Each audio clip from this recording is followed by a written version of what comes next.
This is the Sunday Segue Wrestling Podcast. It's your boy Kinny Killa. This is the hat.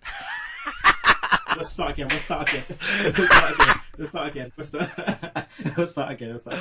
Oh shit. This is the Sunday Segue Wrestling Podcast. It's your boy Kinny Killa. Hashtag Tech Guy Sugs. And we are here from the UK wishing everyone on the TRN Talking Wrestling Network a happy holidays. Well, enough is enough, and it's time for a change. Are you ready? It is Sunday, and you're listening to the Sunday Segue Wrestling Podcast. Give me a hell yeah! If you're some man! Woo, yeah! With Kinny Killa. Hey, yo! We're in the big D-Day, baby, and we are live! Woo! I'm the gal them sugar should. The best there is, the best there was, and the best there ever will be! Cause that's the bottom line! The Stone Cold Simpson!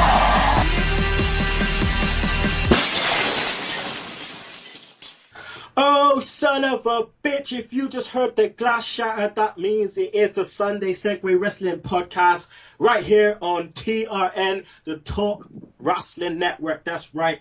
And it's Sunday, it's episode 88. And I'm the man of the hour, too sweet to be sour, the one man with no Instagram, Kinny Killa. It's my birthday. Shugs, where is my money? Where's my money, Shugs? I got no money for you.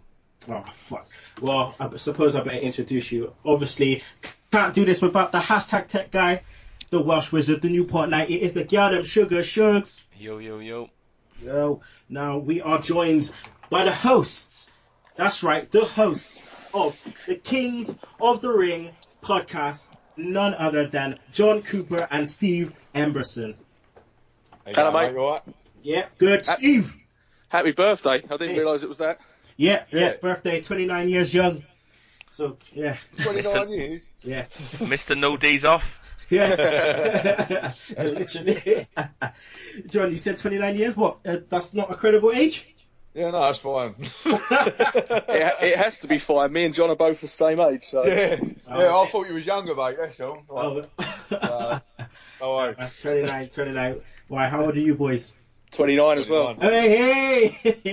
We ain't old like Shugs. Alright, Shugs ain't old. He ain't old. He's in the twilight. Well, He's in the twilight. I've still got the young looks. Unlike you, Kinny, who looks like you had two paper aims. Oh wow! I had three. Exactly. There you go. I look good, man. I look good. I make this shit look good. Anyway, it's not just everybody. Let's talk about how good I look. Anyway, yeah. So, John, how you been, bro? Yeah, not too bad, mate. Not too bad. Once again, I'm hungover when I'm on your podcast, mate. But yeah, all good, man. All good. Started a new job a couple of weeks ago. That's going all right. So can't complain. Nice. Good, all right. I like that. Steve, your debut on the show. You were meant to be here last time, but you swam off, not with Shugs, but you went to the same place, NFL. Yeah. Fair enough. You only get a chance, so you're on the show. How you been, man? Yeah, not too bad. Looking forward to it, to be honest. Good. Well, I'm looking forward to your impression, your Brock Lesnar impression. Oh, right, yeah. The Paul Heyman impression. I love, got looking forward to that. Listen to your guys' CM Punk show. Really good. Really good. Yes, I gotta definitely give you a clap on that. I love the concept. The concept of your show. I'll make sure that you can get it in later. Make sure all the people know where they can find you. Shugs, did you not play footy yesterday? I don't really want to talk. No, we have to, as we do every week. Yes, Mr. Assistant Manager Luther Blissett. We were 1-0 down after 19 seconds. Exactly, and it just it was one of those, like, the keeper called keepers, and then it bounced them. They didn't think he was coming, so somebody headed it, but they headed it like straight to a centre forward, and he just tapped it in. No. And it was just like an uphill struggle then from that time on. Proper Saturday League football. So what was the end score? 3-1. Okay. Not too bad, not a pasting. That's all right. Both teams finished with 10 men. Oh, what was it like? Both guys got sent off same time, so like a bit of a punch up. Nah, like it's like a guy had his second yellow card, so then we had 11 against 10, and then we were pushing, and then one of our players got a second yellow card. Oh. Well, you know, it happens sometimes, but you're doing better this season. So it's all good. All right, so we got a lot to talk about. We got Survivor Series. We're going to talk a bit about the CM Punk interview. We're going to talk a bit about the Macho Man DVD as well, amongst other things.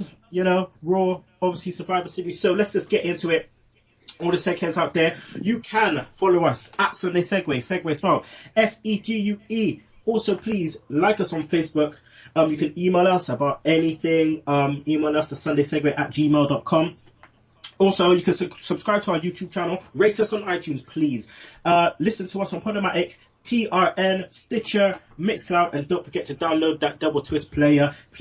Now, our website is building up. It's not ready to be released, but you can have a gander at the Segheads. You can make sure you can go and have a look. Let us know what you think by email. It is sundaysegue.weebly.com. Check it out. Not finished article, but it's up and coming. So just check it out. Let us know what you think. All right, time for the shout-outs. Okay. Now, as always, I'm going to call out the Segheads again. If I can't fit you all in, sorry about your damn luck, but I will fit you in next time. So, shout out to Joe Cronin Show. Shout out to Cian_Lena. At Ziggy is WWE. At 80s Mania Wrestle. At Monday Effin Nights. At WWE Red X015. At Jail Rose. That's at UG Jail Rose. Also at PEPPEXV. Don't know what that means. At Benjamin. Shout out Ben Riggins. And last but not least, shout out to Davey Blaine. That's it. He's a trainee UK independent wrestler. So shout out to him. Again, sorry if I can't fit you all in, but you know I'll fit you in next time. Right, Johnny, shout outs. Yeah, I'm going to give a shout out to James Belmont of the Belmont Banter. He's been fucking well helpful with us recently. And Lewis of the LDG Global Podcast at LDG Global Podcast. That's all I've got. Okay, Shugs, any shout outs? No, I'm good. Steve? No, I'm good as well. John does them for us, so that's fine. Oh, actually, do you know what? One person I'm going to give a shout out to. I think he was on your podcast last week. Podcast about nothing. Mm-hmm. Yeah. I'm going to give a shout out to him because, he's got a bit of a legend. So, yeah. Mark, that's a shout out to Mark on that. Yeah, Mark was on last week, and hopefully, we'll get him on again. So, a shout out to him. Okay, so I want to give a shout out to our partners in crime. That's right. It is Max Wrestling E magazine. Check out the latest issue, please. The December issue is coming out soon in a couple of weeks, where they will have the Max Wrestling magazine Slammy Awards, which me and Shugs participated in. So just check out the supplementary issue at the moment with our interview with Karma. Please make sure you check out their website. It is maxwrestlingemag.weebly.com. I want to give a shout out to our other partners. That is Wrestling Video News. Check them out, wrestlingvideonews.com. John Clarkson, where you can find all your DVD releases for all wrestling promotions. Also want to give a shout out to TRN's own Chad B. Broughton, Open Turnbuckle on a Wednesday, Open Turnbuckle Exposed Still with him and his Mrs. Courtney on a Saturday. Check them out. All right, so you know what time it is. It's time for the impressions. Whenever we have a new guest on the show, they have to do their best. Paul Heyman impression, which means they have to say, my client, Brock Lesnar. So, Steve, can you please give us your best Paul Heyman impression and let us know your favourite current wrestler and your favourite wrestler of all time?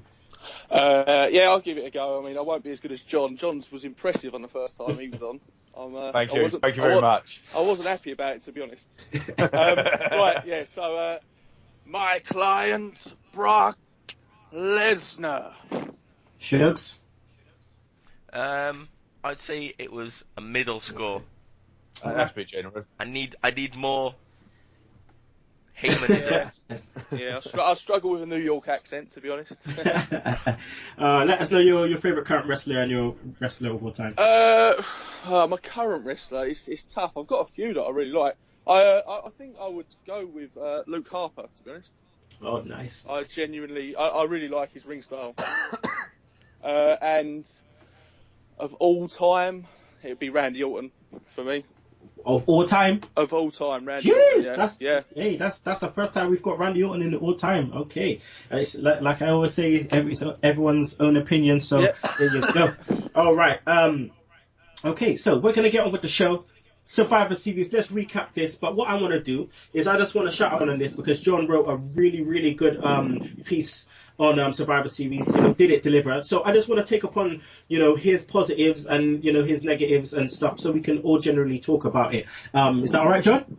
Yeah, mate. That's Yep. perfect. Yeah. All right, cool. All right, so let's just start off with your positives, which were Mizdow winning the tag titles. So Shooks, from a booking standpoint, this looked like it was the best thing to do, obviously, for Mizdow to win, to actually, take the tag and win the tag titles for him and Miz. Yeah, I think it's about time that Mizdow actually got a bit of credit, and actually because he always seems when he was with Cody Rhodes, they had a good tag team and stuff like that, but they never actually got over. It was always, are they going to win? Are they going to win? And now he's just like, I think it's a perfect time for him, and hopefully this will help them go in and have a singles program against each other. I think that's the build we want.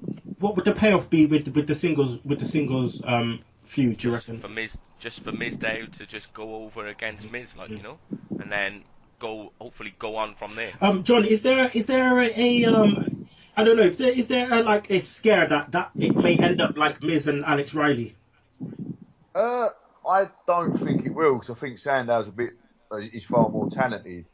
The only thing I do wonder is once they do split, is what does Sandow do? Because he's not going to be a stunt double without like the Miz, if you know what I mean. Yeah. But I think Sandow's got a big future, providing he's backed properly with the booking. But he's, obviously this year he said something out of line and he's been, fed shit for however many months, and then he gets paired up with the Miz and he's knocked it out of the park. Fair play to him. I also think Miz isn't probably getting enough credit because Miz is being such a prick, isn't he? He's a prick in the ring. Yeah. And like even after they won the tag titles, he had the look on his face of like, what the fuck are you playing at? And then he just took both belts and celebrated with them. Miz is doing just as much to put the act over as what Mizdow is, but Mizdow is taking it and he's running with it. It's good to watch. All right, Steve, let's just move on to John's next point, which was Dolph Ziggler, being the sole survivor. Now, how important is this for Ziggler? Because, he's been in the mid-card for so long. He's been eating shit. He's been drinking piss. He's been all of it, right? Yeah. And now he's been pushed into this role, So how important was him to be the sole survivor and not Cena? It was massive for him. I was still a little bit... The finish, to me, wasn't great for Ziggler. Yes, being the sole survivor was all right, but Sting basically just pulled him on top of Rollins, and I don't know. I think if they'd let it go on a couple more minutes after the Triple H Sting, and Ziggler had actually won the match against Rollins himself, it might have done a bit more for him. At the moment, he still doesn't look as strong as he could have done coming out of it. Do you know what I mean? Mm-hmm. Shucks, me and you had a conversation, about Ziggler, him and Rollins, and the fact that those two were left to it, and you said your words were, it was like an exhibition.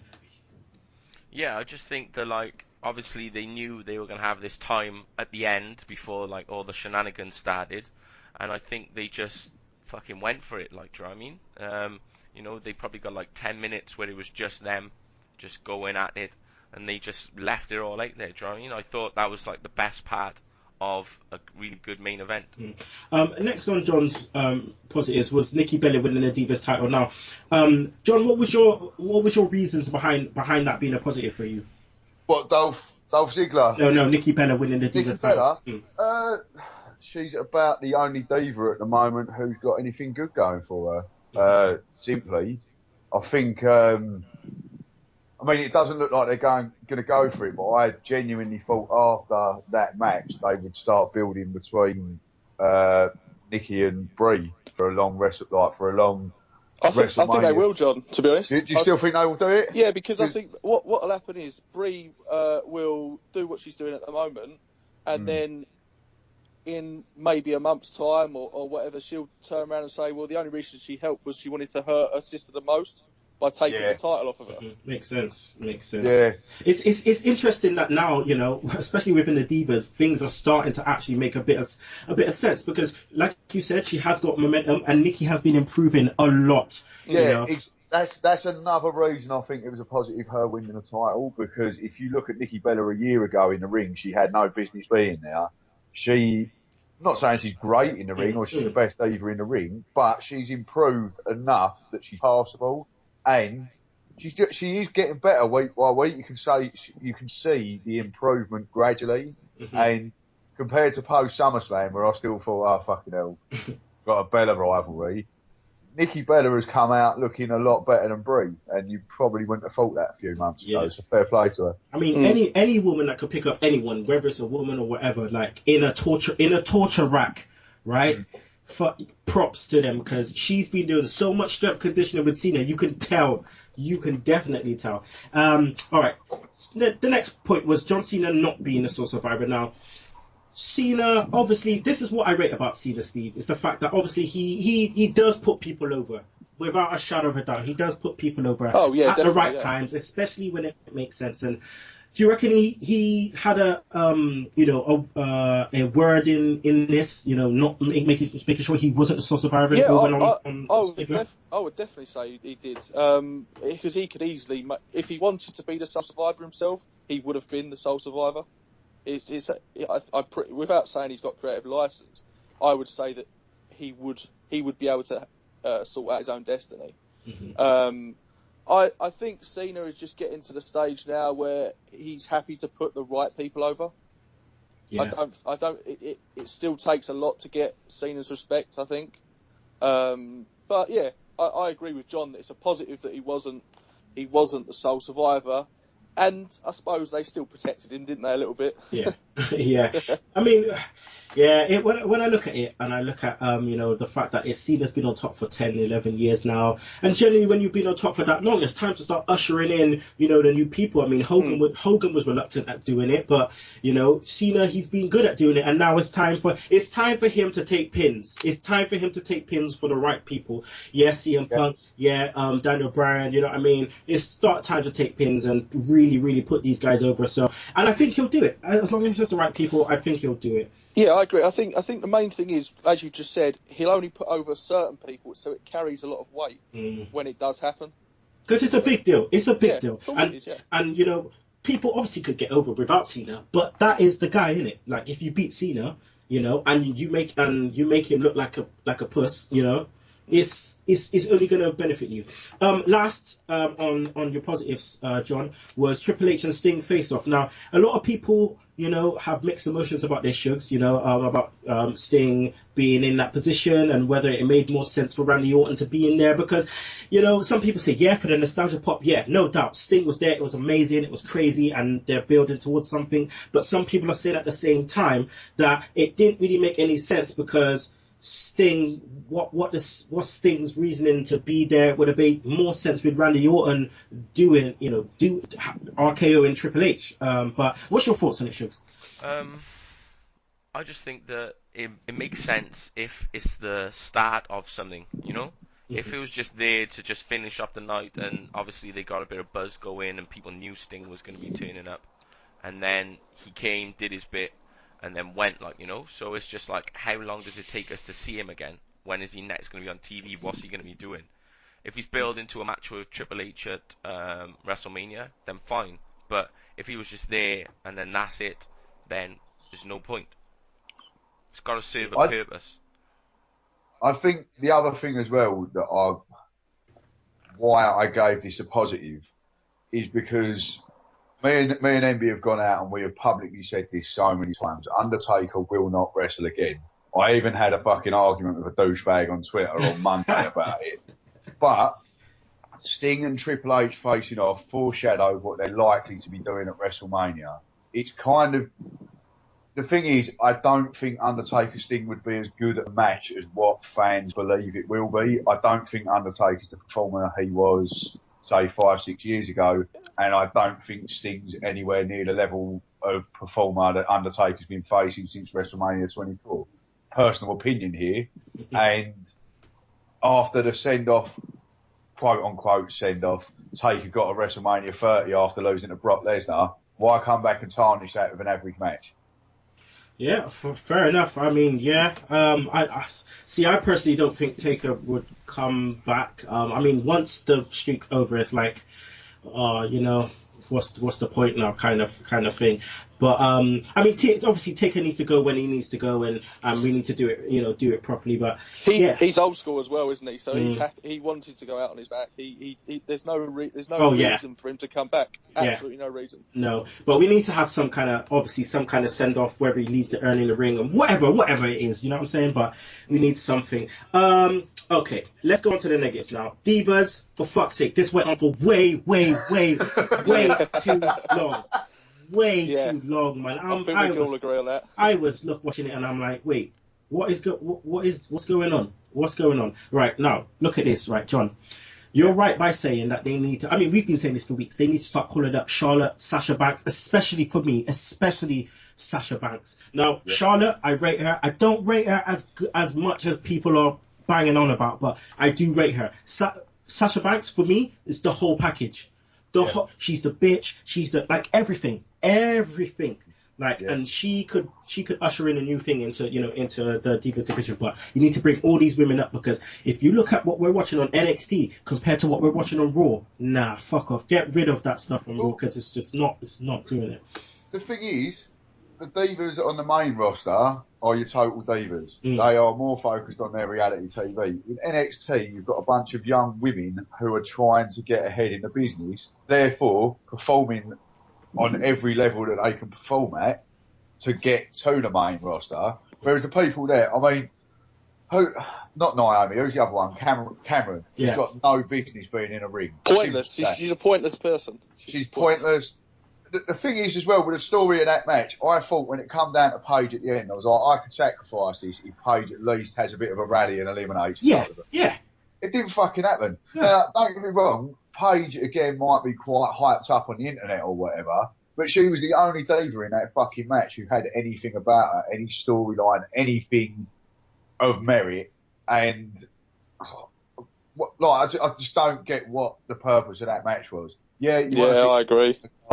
Just fucking have them have a 2-minute spot fest, get all the pins done easy, go. That's what I mean. She's got the moves that she had. Rampage, Paige Turner, her Scorpion lock, and she'll probably just sweet chin someone in the face. That's 4 outs at least. She could have just done, and then a cheeky roll up and Bob's your uncle. You know what I mean? They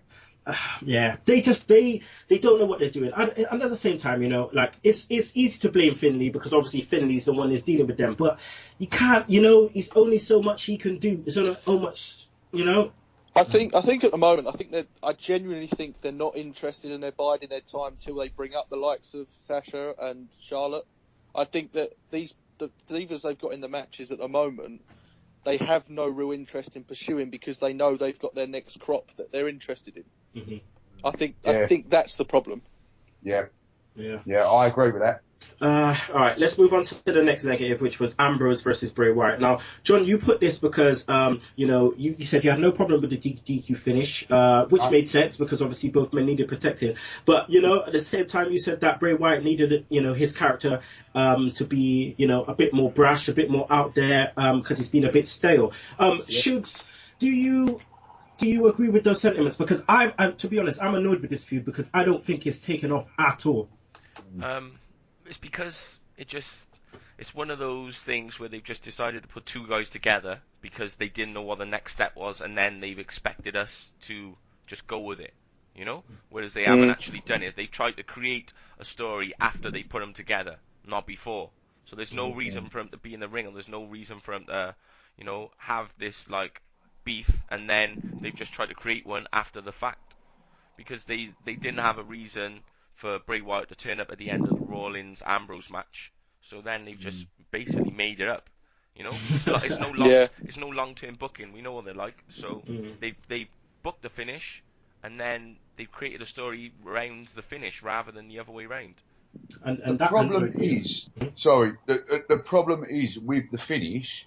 Yeah, fair enough. Plug that they're going to have a TLC match at TLC, but for me personally, you make who you look strong, you make whoever look weak. But if you take all this effort to try and repackage Bray Wyatt because he looks weak, why do you have him literally getting his arse handed to him at the end of the pay-per-view with no fight back, or the end of the match, sorry, with no fight back?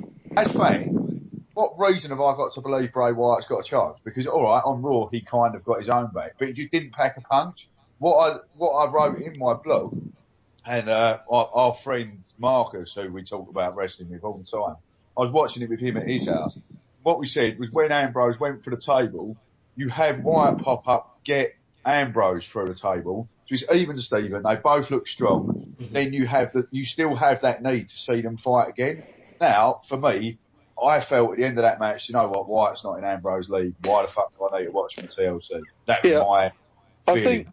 I think you could even simplify it further. Why is the bad guy in the rivalry not being the one that's doing the attacking at the end of the match? Yeah. Yes. Yeah. I think that's the simple logic of it. If they wanted Wyatt, if they think Wyatt looks weak currently, have him do the attacking and demolish Ambrose. Ambrose then can get his comeback on Raw like they did. I don't understand having it that way round.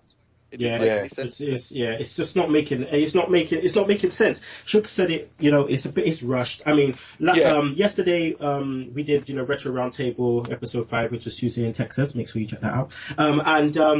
We looked at the feud between Savage and Roberts. That obviously they don't have free or a long space of time to make a feud, but you can still use a month or two to build this feud and put ingredients in. Their problem is they've got too much TV time, and they need to get things. They need to get things. Yep.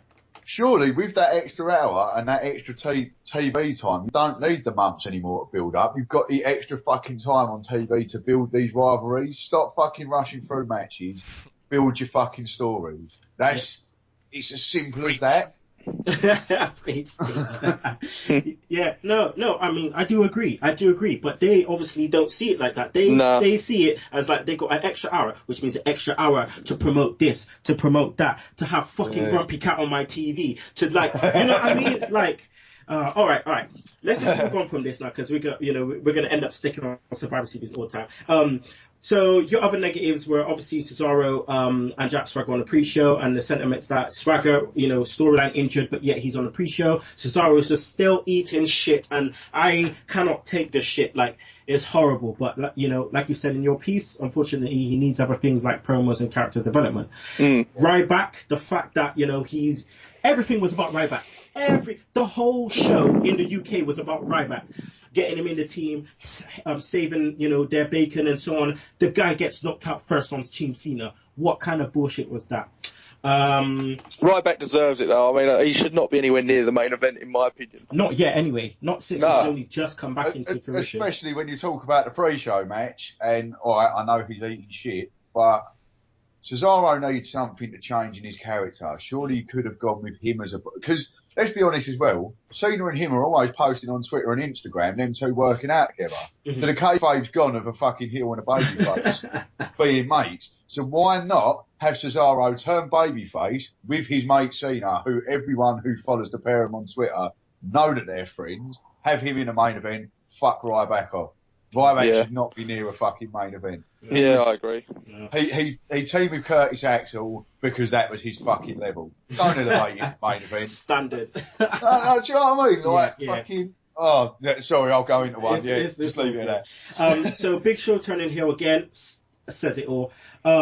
And the other thing. Do you know how many heel turns he's had? Man, fucking 24 heel and babyface turns. Oh Lord, I didn't realise it was that much. Are we talking 24. Since WCW or since 99? Since 99. Jeez and peas. Oh man. All right. The other things you said, which I agree with, is the opening segment. Why the fuck are you going to have an opening segment? It just looks like Raw. It's like another Raw. That's a joke, isn't it? Absolute joke. So stupid. Roman Reigns, do not have this guy via satellite again. I swear down. It just there's no point. There's no point because it's not making any difference, Shugs, is it? It's not. I don't feel like it's making any difference to him whatsoever. I tell you what was clouded: the fact that he said he was coming back in a month. Who took that away from what he said? Because they didn't talk about it for the rest of the show. Instead of via satellite, why not do vignettes? Why not do videos? Show him working out or something like that. Yeah, similar to Triple H when Triple H was on his way back. Yeah. From his injury. They just showed loads of vignettes and it got you pumped for seeing Triple H coming back. Fucking hell. Do the fucking Rocky 4 training montage. Yeah, like, do you know what I'm saying? On top of the mountain and shit. Do I go? Like, whatever. It's not good either. It's not a good, like, video. Like, he doesn't come across well at all. I know he's been getting those acting lessons, but they ain't working. he's had three interviews and he's not said anything of interest in all three. No. I tell you, this was probably the better of the three, and it was still below par. Yes. You know, fucking. Yeah, I'm gonna cut that hair like a. I don't get the hype with Roman Reigns anyway. To be honest, he's not ready. I don't see it. I just don't see it. He's not ready. We're coming into December, right? We have the Rumble coming up. He's meant to win the Royal Rumble. He's not ready. He's not ready. I'm sorry. All right. Bad News Barrett's back. Bra, gunshots. Thank God. Can't wait. All right, that's the end of that. Let's go through now. You guys' highlight of the night. So, John, what was your highlight of the night? Probably, I would probably say fucking Mizdow winning the tag titles. Okay, Shugs, what's your highlight of the night? Yeah, I'd probably say Mizdow. Are we going to three-peat, Steve? I think we are. Yeah. I mean, I'm a Miz fan. No one else seems to be a Miz fan, but he's a fan of the ball bag. I am, honestly. I do. I've always found him entertaining. So, but yeah, so Mizdow for me as well. Okay. And Steve, what was your disappointment of the night? Wyatt and Ambrose, to be honest, it just didn't. They just don't seem to have the chemistry that I've been watching with Ambrose and others recently. Like, watch it going from Ambrose Rollins into this. It's just not the same. I know obviously Rollins is superb and everything else, but they just don't seem to have the chemistry I thought they might. Okay. Shugs, your disappointment tonight? Yeah, I would just say the booking of Ambrose, really. You know, Ambrose deserves better, you know. He kept interest in like the WWE for that few week period where he was like the best thing on TV and he was what people were tuning in to watch, and they haven't really rewarded him for it. No, not at all. All right, and John, what was your disappointment tonight?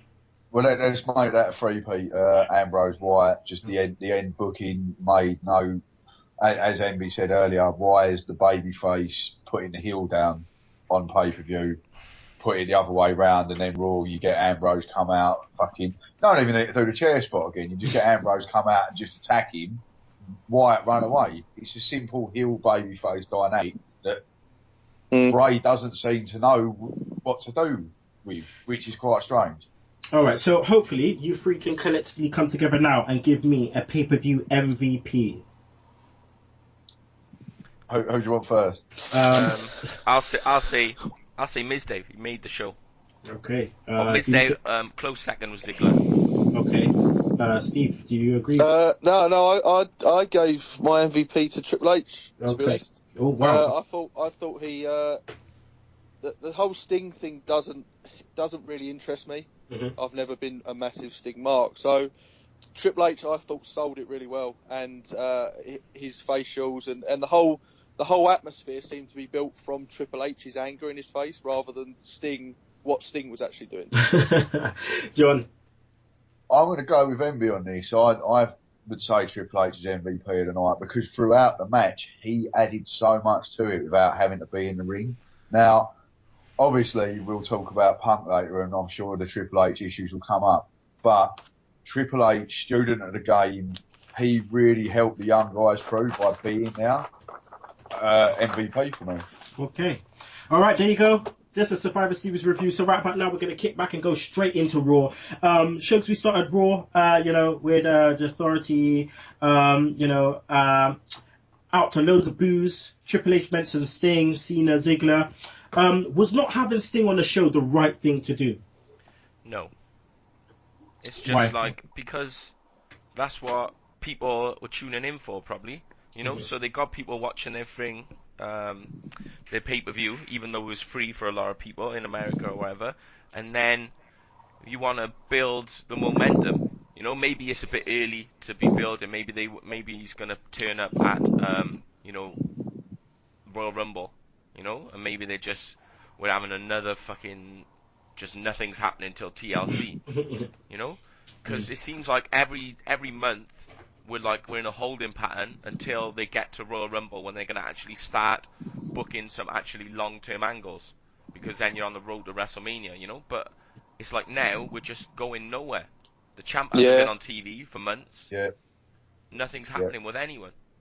Yeah, I think I think in the next couple of shows we're definitely gonna do you know, Sunday Segue Road to WrestleMania, because we've got to obviously book WrestleMania and who we reckon is gonna win the Royal Rumble. So that will definitely be coming up in the next you know, couple of shows.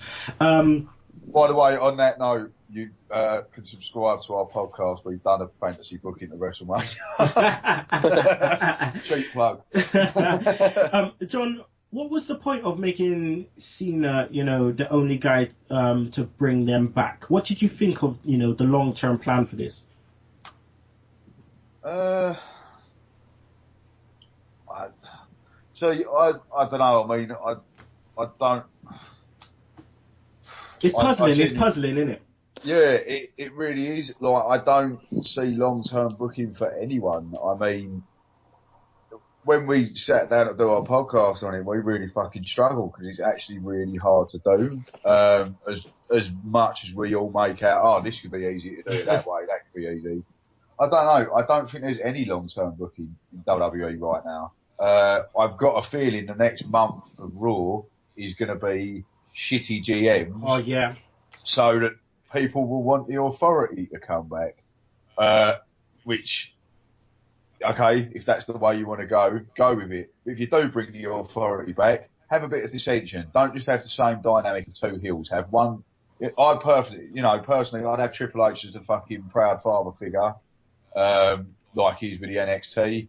Then you have Stephanie as the heel. It's a decent dynamic. It's something different. Or just fuck off Authority figures in general. Yeah. Have, like, years ago, like, you know, when you had Jack Tunney would come out just to, no, but seriously, just comes out to make the major announcements. Lets people get on with their fucking show. Don't need to be focused around one Authority figure. No one will ever be Vince McMahon in 1998. Simple as that. Yeah, because in the past, no one talked about making matches. Who can make matches? Who can't make matches? It's fucking fight, innit? Like, and now when people are out there making matches, you're just like, well, wait, there's Authority. Are you allowed to do that? There's a GM. Are you allowed to do that kind of thing? And it just seems a bit pointless. Steve, as Triple H says, you know, they will, you know, beg them to come back. Daniel Bryan's music plays and the crowd does their absolute shit. It was a nice thing to see him back, you know, but what's your feelings on this? You know, should they have kept him off TV still? It's a catch-22, I think, with it. Like, you want his momentum to continue, because at the moment you don't have another big babyface to take them into WrestleMania. Mm-hmm. So if Bryan loses a little bit of momentum, which I don't think he would, but I can see why they would be scared of it. If he loses a bit of momentum going in, then they are struggling for a big face. Because no one wants to see Cena be the big face going into Mania, do they? No one does. I don't know. I mean, I think it's all right to keep getting back on telly, because he has been off now for quite a long time. Yeah. When was the last time he was on our screens? I can't even remember. He was on a pre-show. Apart from that, when he gave the titles up. Yeah. Yeah. So I mean, it's a long time for him to be off. When originally they only said he was going to be out for a couple of months, and obviously now it looks like it's getting worse and worse. But I don't know. I've still got a funny feeling he might be back for the Rumble, to be honest. Oh man. Well, I just hope that he just rehabs and just forgets about wrestling for a bit, because this guy's got all manner of problems. All right, so this led into a break, and then we came back, and it's, you know, Daniel Bryan says he's the GM for today, and he wants to call out Team Authority. Shugs, this segment seemed to go on for ever. This guy had so much to say, and you know what? I rate him. They said it on the law. I rate him for having all this information and relaying it out, because that was a lot of stuff to say, but it felt like it went on for ages. What did you? What was your thoughts on what Creative did here? Yeah, it was just like, I suppose after, it was just a reverse of what Triple H and Stephanie have been doing, really, wasn't it? So we had like a face character, so he was just putting all the heels into those just unfair matches that like they've been doing to everyone else for all these months. So it was just like the tables have turned type thing, you know? So I think it was a good actual, a good spot for like the day after Survivor Series. So like, you know, they lost, and now this is what's gonna happen. You know, they're not in charge anymore, and it's showing that like they're gonna have to like suffer. I tell you what made me laugh was the fact that they call them J and J Security now. I love that, J and J Security. Oh. Can I just say, years ago when I was a Smackdown boy, and I loved Smackdown, I watched it weekly. I really liked Jamie Noble. I thought he was entertaining as fuck. If he's got another chance to have a little run where he can entertain me and make me laugh, brilliant. The Indecent Proposal storyline with Tori Wilson is still one of the funniest fucking storylines I've watched. I like him. Yeah, him and Nydia, man. I will never forget the Black... It's Black Mist! The Black Mist. Oh my god, from Tajiri. I love that shit. She's blind. Oh god, but Jamie Noble is country as hell. I love it. I just love it. Steve, you know, obviously you watch Survivor Series, but what was there anyone in Team Authority, you know, that came out looking good despite losing? Well, obviously Rollins would have still come out well, wouldn't he? I don't think there was really. I mean, Harper. It was weird, the booking of Harper in the match, wasn't it? Really, to be honest, it was. They made him. They brought him in. He won the Intercontinental title, and he looks really strong. And then I would have expected him to look stronger in the main event in Survivor Series, but they didn't really. I don't know. I think it's, the continuity isn't there, is it? No. With all of those, apart from Rollins, in those other four came out of the match looking weak. Yeah. The only thing I'd say about it is with Harper being eliminated with a roll-up and Rusev being an idiot jumping through a table and getting counted out, their characters have been protected in a way because they haven't taken a strong pinfall loss. Yeah. You know what I mean? But I agree with Envy though. None of them really look strong. You know, by the way, did this segment whet anyone else's appetite for a Seth Rollins Daniel Bryan rivalry? Oh, listen. Oh, that match would be just. God. That would be immense, wouldn't it? Their last match together was crazy. Like, yeah, I can't wait. I literally can't. And they seem to have quite good chemistry on the microphone as well, I thought. Sure. Is it safe to say that that Rollins is at that level now? Yeah, I think so. I think he's not gonna have the title between now and WrestleMania. But I think he'll cash in. Maybe he'll cash in on Reigns, like, you know. So if Reigns beats Lesnar, and then we'll have that Rollins Reigns feud. Do you know what I mean? And I think, I think he'll carry. Do you know what? I'm 100% with you, because I still think if Bryan's not healthy, they'll give Reigns the Royal Rumble. He's not ready. You have him win the title against Brock. He'll look a bit stronger. Have Rollins cash in on him straight away at WrestleMania. Put Reigns in chase mode. He has more chance to get to where they want him to be. Put the title on him at WrestleMania and give him a run. He'll be out of people's minds within a year. He'll have one title run. That'll be it. If they really want him to base their future around, which I'm not saying I necessarily agree with, have him drop the title to Seth Rollins. Because Seth Rollins is this fucking era's Shawn Michaels.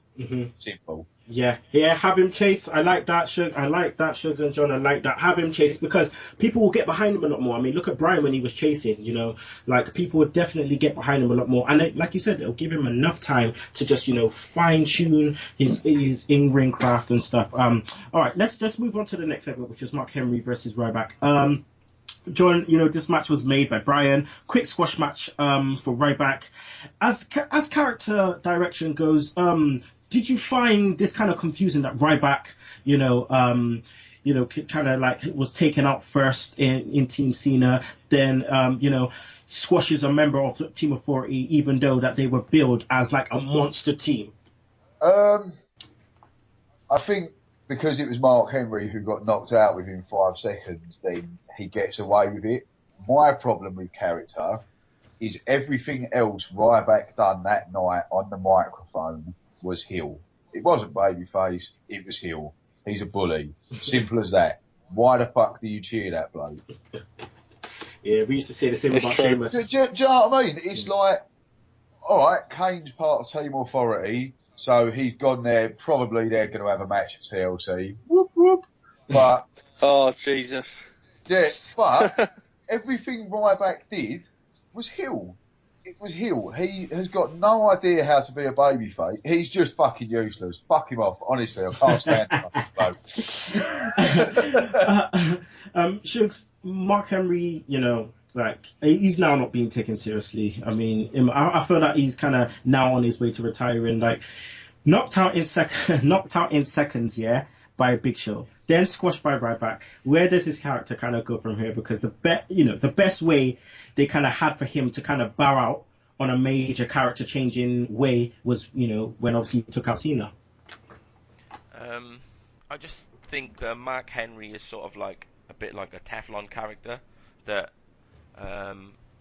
like they were saying this week, I think it was on the Lord, they were just saying that you can build him up. If you have him squash a couple of people, and you have like the Hall of Pain for like a month. Happy birthday, Bridget! Oh my god! You're such a.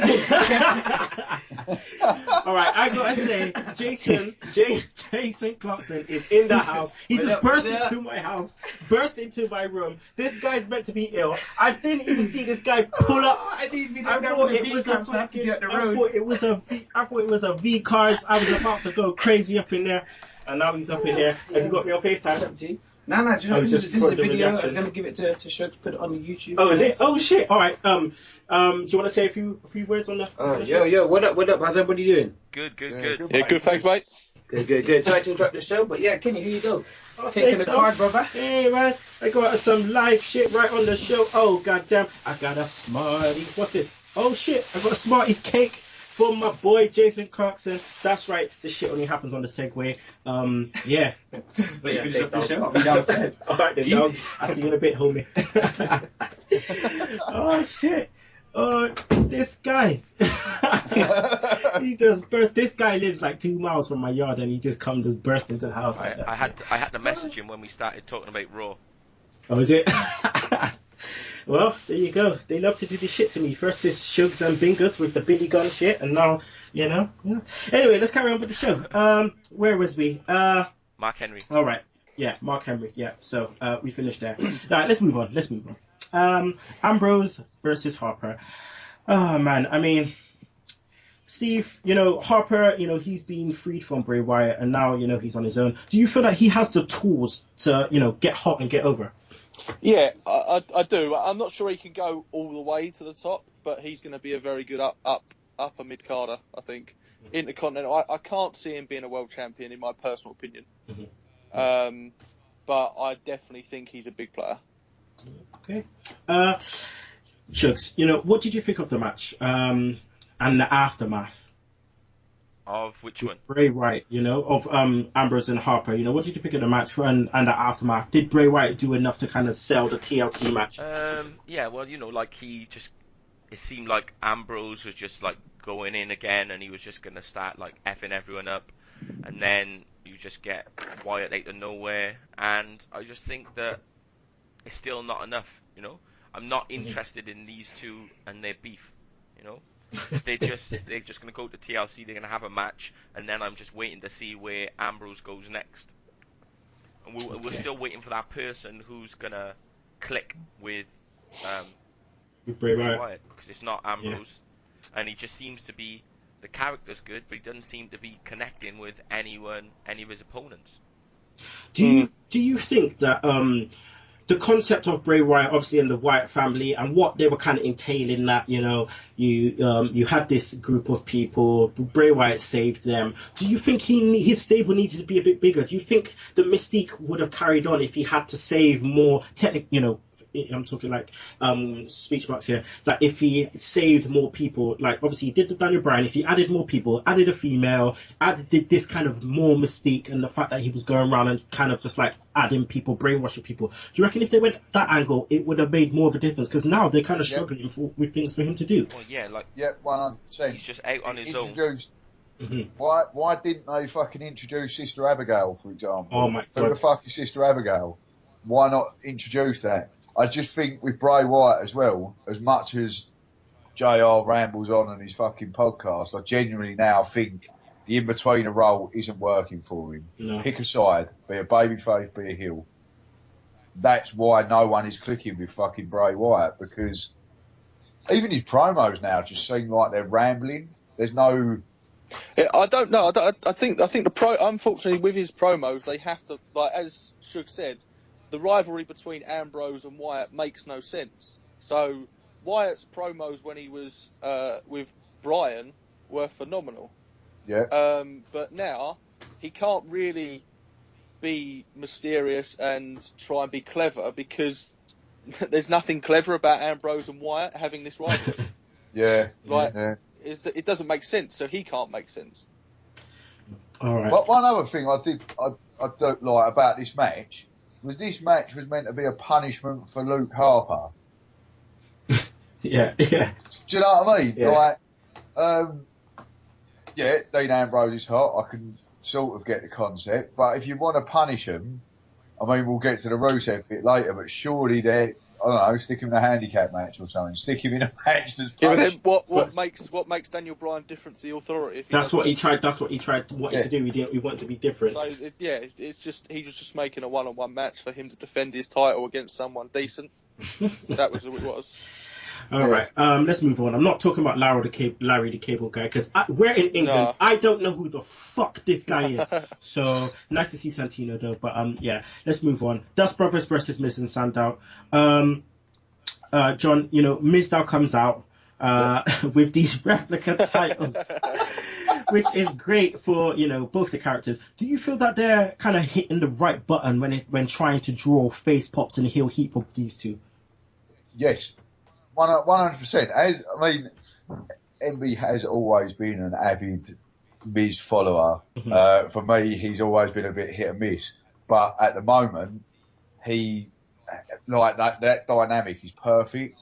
I know I said on your previous show, I think they should probably have added more to the act as opposed to Hornswoggle coming down dressed as a midget Miz a few weeks ago. But I think they're doing really well, Miz and Mizdow. I also think it would be great if in this fucking match you had the Dust Brothers were fucking baby faces. Imagine the matches these four could have together. Yeah, sure. Sorry guys, just want to interrupt. I just seen a dude outside my window walk past with he's got a bald patch in his mohawk. How does that work? How does that work? He's got an egg in the nest in his mohawk. How does that work? Brilliant. Fucking hell. Steve, I want your thoughts on Cody, because you know, he's done a great job, you know, coming up with, you know, the new gimmick, the Stardust gimmick, moveset, new characteristics, everything. Can he survive with a gimmickless character and kind of get over? Because it's almost like he needs to be fully taken seriously. Yeah, I think he can once the split happens between Goldust and Stardust. I mean, we can all pretty much say that Goldust versus Stardust will be at WrestleMania, I think. And going from there, I genuinely think Cody has the tools to move forward. You think how hot Goldust was mid-90s as a heel. I think that Stardust can do a similar job as a heel in that top main event role, to be honest. Okay. All right, let's move on. Rusev, Sergeant Slaughter, Swagger. Shugs, Rusev, you know, has to come out, recite the Pledge of Allegiance, yada, yada, yada. Sergeant Slaughter comes out to help, blah, blah, blah. Proper cheese. Rusev looks to fuck up Sarge. Then, puppy power. Fucking Swagger comes out to the rescue of all people. WWE's definitely struggling for next program, don't you think, Shugs? You know, twice, Swagger twice, Big E twice. Yeah, I just think that they've got nothing. Like, you know, Rusev's got the title, and now we're back to the stage where they don't actually know what they're going to do next. Like, do you reckon they should keep him off TV and just do vignettes with him with the title? Well, yeah, if they've got no one for him to go against, then just, you know, build him up for a few weeks until there's actually somebody who he can go back against. I think they could do that anyway. That's a good idea, that, Kenny. Like, imagine if each city that they were in, most cities have like monuments or something. Yeah, monument or something. Imagine if every time the vignette was Lana and Rusev going and just basically taking a piss out of that monument, or something to do with that town, and taking a piss about how American it is, and I think that would be quality. Mm-hmm. Yeah, that's a brilliant point. I wouldn't have thought of that, Kenny. I think that's a brilliant point. Imagine him like on the steps of Washington or something like that. Do you know what I mean? That's fucking heel heat. I want to see the Russian title. That's what I want to see. And also, when has Sergeant Slaughter ever been entertaining? I asked myself the question. What happened? The only time he was ever entertaining was when he was on the receiving end of DX jibes. That was it. I want to say, I've spoken to a seghead, and their thoughts of Rusev is that he's just Zangief from Street Fighter. Like, that's it. That's it. Like, they just need to shave that shit, that, you know, that have that chest hair, and he's just Zangief from Street Fighter. All right, what I want to do right now is I want Shugs to play my motherfucking music for Fandango and Rosa Mendes.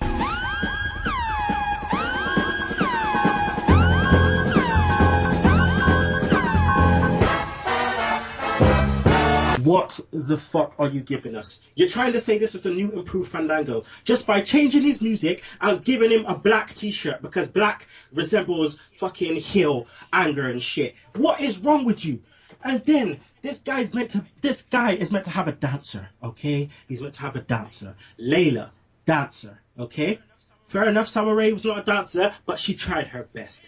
Then you give us the stiffest dancer in the world. This girl was dancing for fucking Primo and Epico, and she was shit. She can't even dance. She is stiff as a mannequin. And this woman, you have paired him with this woman. Why? Why? Oh my God, this guy, I swear down, we were one of the biggest advocates for Fandango, dead in the water. Creepy Johnny, right, is a good wrestler. He is improved so much. Right, but it's just not doing it right now. It's just not doing it. So get the step in. Sorry, go on, MB, go on, mate. Yeah, they've made him into a poor man's Ricky Martin. Oh my Lord! Just to the left, man. To the left. Yeah. All I was going to say was, do you remember when Johnny Curtis first turned up on Smackdown and he started doing like the weird comedy segments like "Don't cry over spilt milk" and pouring milk over his head? Yeah. I find that more entertaining than Fandango. Yeah, of course. And on top of that, he's a good wrestler. There is a reason Chris Jericho was willing to lose to him at a WrestleMania because he can obviously the money. do it in the ring. Oh God, it's terrible. Yeah. All right, let's go on. We've touched on Big Show. But what I want to do is I just want to ask Steve. The next program for show looks like it's going to be Rowan. They've decided to put some light on Rowan, which is great because obviously they need to do that more for certain guys in WWE. But what do you think of Show being his first program in the spotlight? The first thing that struck me is how big Erick Rowan is. I didn't realise. Yeah. Like, when he stood next to the Big Show in the ring, he was not far off of his height, No. which was quite impressive. I don't know. I mean, it depends where you're going to go with Erick Rowan. If you're going to just have him being a monster, then yeah, Big Show is a good place to start because Big Show is built as, when he's a heel, he's built as being a monster, a vicious person. So if Rowan can beat him whilst he's in this heel mode, it will give him a little bit of a rub. Mm-hmm. Okay. All right. Let's move. Let's move. Does anyone else not just think Erick Rowan is like 2014's Festus? Yeah. Yeah, kinda. Although Big Show did make me laugh with the upside down Sheamus comment. Yeah. I actually thought Big Show's promo wasn't bad. I'm just not interested in him being Has anyone else noticed as well? As soon as Big Show turns heel, they have to put a suit on him. It's the same thing every time. Fucking hell. All right, let's move on to the main event. Cena, Ziggler versus Rollins and J&J Security. Shugs, we all knew, that it was going to be J&J Security. Did you think it was the right thing to do to give the impression that these two couldn't wrestle? Well, I think that's just their role. Like, if they had actually come and they were like, started putting on a wrestling match, then it's gonna change their role, really. They're supposed to be they're just the stooges for our generation.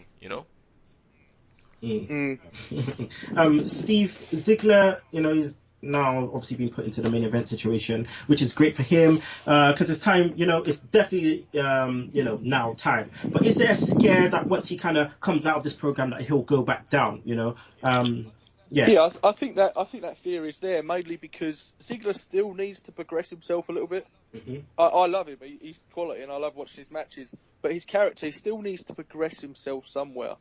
And I'm not sure that he'll be a main event face. I think he may be a main event heel in the future, but I don't know if he can be a main event babyface. No, you're right.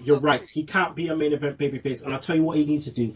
One, change his finisher, right? Zigzag just ain't cutting it as a finisher. Yeah. Two, give him Ric Flair and turn him into the most biggest heel ever. Just turn him into a cocky wanker that no one likes. Exactly. I think. Yeah, exactly. I agree. You don't necessarily have to give him the robes and shit, but to let him, just fucking give him to Ric Flair, please. One thing as well, obviously, with Ziggler on Raw on Monday, he's probably come off, quote unquote, the biggest moment of his career by being the sole survivor and putting the Authority out of power.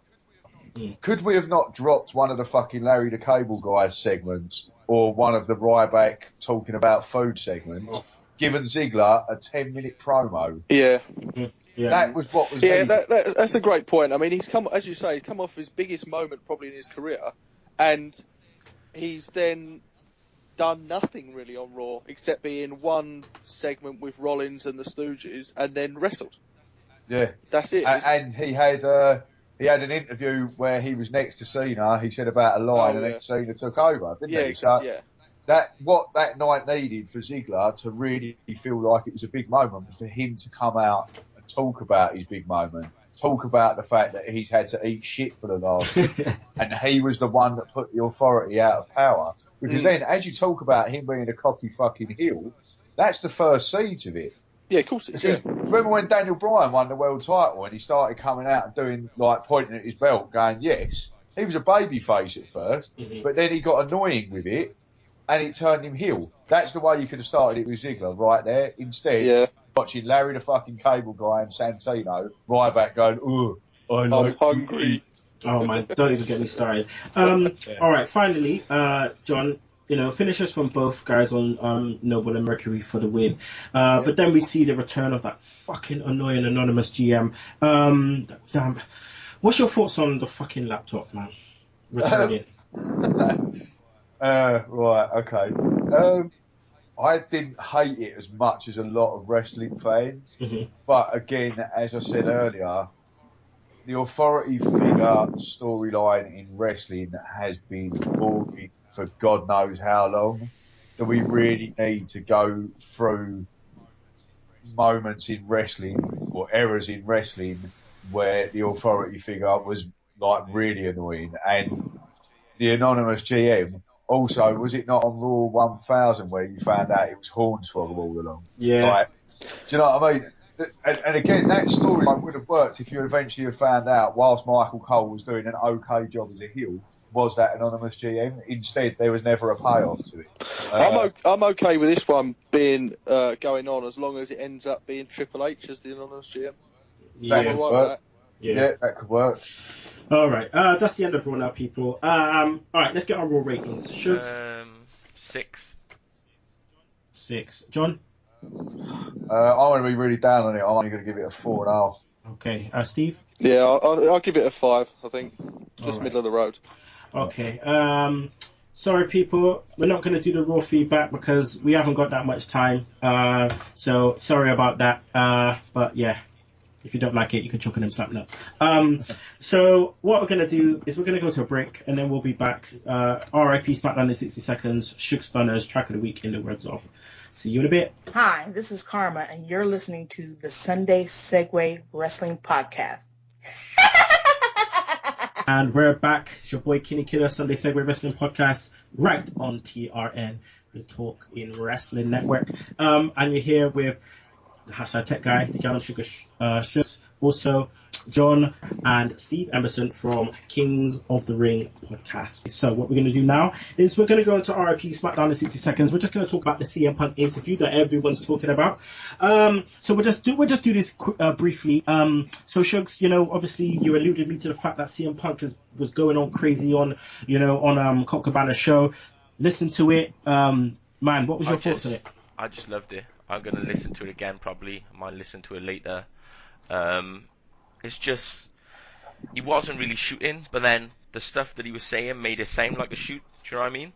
If if telling the truth is shooting, then it was a shoot. He didn't really go in on anyone. He didn't really slag anyone off too much. He just said, yeah. But he was just telling people how people were acting towards him. So if that makes them, if it makes it sound like a shoot, that's because the way they're acting wasn't right. Yeah. John, I think that Colt Cabana did a good job on kind of managing how CM Punk was gonna talk and maybe challenging him on certain things. Saying that you were a bit of a dickhead and you were a bit of this and that. So it was definitely good for the interview. What was your thoughts on the way he kind of he talked about the whole dropping the title to Rock situation? What, Colt Cabana or CM Punk? Sorry, CM Punk. Well. For starters, the one thing I like that Colt Cabana came out and said yesterday, Mick Foley tweeted him and said, "Congratulations, Colt Cabana, on landing the big one." And Colt Cabana just replied, "All I did was give my friend somewhere to where he could talk about it and feel comfortable." Yeah. Which I liked because for him it wasn't an interview; it was him letting his best friend vent his frustrations that he's had bottled up for 10 months. So point one was that. I think, however selfish CM Punk's motives were about the booking, it was the exact same thoughts I personally had as a wrestling fan. I genuinely thought around that time you could have still had Rock Cena. I would have kept the belt on Punk, have him drop it to The Undertaker at WrestleMania. That was my personal opinion. When you hear it would have been his 500th day, that's got a ring to it. 500th day of champion versus the streak. That's money. I know that they wanted to go Cena versus Rock, obvious reasons, but it's kind of like, I see where he's coming from. He's losing to all of these part-timers, quote unquote. How's his character ever going to remain strong? His goal as a professional, and it should be everyone's in WWE, is to main event WrestleMania. By losing these matches, his character is dropping the edge. He was such a good champion. Within 3 months, he loses twice to The Rock and Undertaker. All his edge gone. Yeah, true. Steve, what was your thoughts on the interview? He makes a lot of great points in it, but we all know that how well Punk can talk, and I think that some of the things he sort of gauged towards himself, the whole thing about being fired on his wedding day, it sounds worse than it probably was, in the fact that Triple H did try and phone him 2 days before, which he openly admits to, and Punk refused to take the call. So I can imagine that that call could be possibly to fire him, rather than it be on his wedding day. I don't know. I think Punk gave us a lot of truth, but a lot of truth from his point of view. Yeah. The staph infection. Jeez. Yeah, that's really bad if that is the case. Which it contradicts everything that you hear from a lot of the other wrestlers that say that they're looked after well. Yeah. But I don't know. You don't know, do you? Really? I don't think we'll ever know, really. All right. Well, we ain't got that much time to talk about the Savage DVD, but I've watched it, and all I'm saying is it's deep. The fact that WWE didn't have control over it, and it was done by the genius, Lenny Parfros. So it was a definite insight into what was happening with Savage, Would you recommend it? Yeah. No, I didn't even realise it was out. So Yeah, man. I'm quite glad we're missing this segment because I wouldn't be able to say a lot. Yeah, man. Watch it. What's it called? WatchWrestling.net. You know the deal. Yeah, man. Yeah. Just look at it. It was really good. Some pictures, some footage of Savage before he's taking promos. This guy, if you see him relaxed, you just do not realize. You see the real Savage, and all we see is the character. And he looked like he was a perfectionist, man. Just watch it. That's what I'm saying. Just watch it. It's a lot. And then the matches on it are good as well. All right. So what we're gonna do now? It is time for Sugs Stunners. Okay, so jobber of the week. It's gonna have to be Mark Henry, really. You know, didn't have the best week. Yeah. Just got fucked over as usual. Move of the week. Probably that, like the one from the Usos and Stardust and Goldust. Don't even know like how you describe it, but Cody got fucked up. The rest of the week. I suppose I'm gonna give it to. After everything I've said, I'm going to give it to Ziggler, you know, because Mizdow did good, but Ziggler was like in a higher position and actually showed people what he can do if they let him actually shine the light on him. My man Ziggler. Now, Segheads, I know you've noticed I didn't mention the New Day gimmick just because I'm saving Sugs' rant for next week. So, yeah, just be sure to listen next week. All right, so that's the end of the show, people. That is the end of the show. What I would like to do is thank John Cooper and Steve Emberson for coming on the show. This won't be, the only time. Obviously, they'll be back again, I hope. And so, guys, just, thank you, and let the people know where they can find yourselves on Twitter. Okay. Off you go, John. Right, well, you can find us on Twitter at KOTR Podcast. You can also subscribe on iTunes and Podomatic. Again, Kinny, I know I thanked you last time. I'm going to thank you again. Cheers for the help with the poll. Cheers for telling us how to record Skype calls, because that's coming in handy. And just genuinely thank you for your support over the last few weeks. As it's your birthday, we are recording an Eddie Guerrero podcast this week, but as you know, we like to put a shit theme music at the beginning of our podcast. I'm going to let you pick that shit theme music. Okay, what's your last one, Birthday? Yep. Yeah. Oh my God, I loved that. I loved it. I just thought, that was wicked. All right, my shitty theme is All American Boys by the Fabulous Russo Brothers. All right, I'll take a note of that now. Nice, All man. American Boys. Right, Cheers. okay. And obviously I cannot do this without the goddamn Sugar Sugs. Always a pleasure. So track of the week is none other than The Undertaker's theme song, the Ministry theme though, because the Ministry theme is fucking sick. As usual, it's in Jersey. Sugs knows what that means. Now, in the words of, is my favourite. It has to be from the Iron Sheik. Sugs loves this one. I gotta do this shit. So, in the words of the Iron Sheik. Hulk Hogan, you fucking Hollywood Braun Jabroni. I number one. I best WWF champion. Beat Bob Backlund. Camel clutch. Madison Square Garden. I make him scream. I number one, Sheikh number one, peace to Allah, Iran number one, America two. And if you don't like that, you can choke on that slap nuts. Woo! Nice one. That was great. Right, end of the show. Right, so I got to bounce because I got to go and play some golf. But John, Steve, you know what? Obviously, we're speaking the week, so yeah, man. Thanks Cheers, a lot. mate. All right, Thanks, I'll mate. speak to you soon. Cheers. All right, And obviously, to any of our listeners that might be listening to you, look out for the Eddie Guerrero podcast, because that will be going up this week. The show's also, over, mate. Yeah. Show's over. Oh, is it over? Is it done? Yeah, it's done. Sugs, put that in the outtake, please.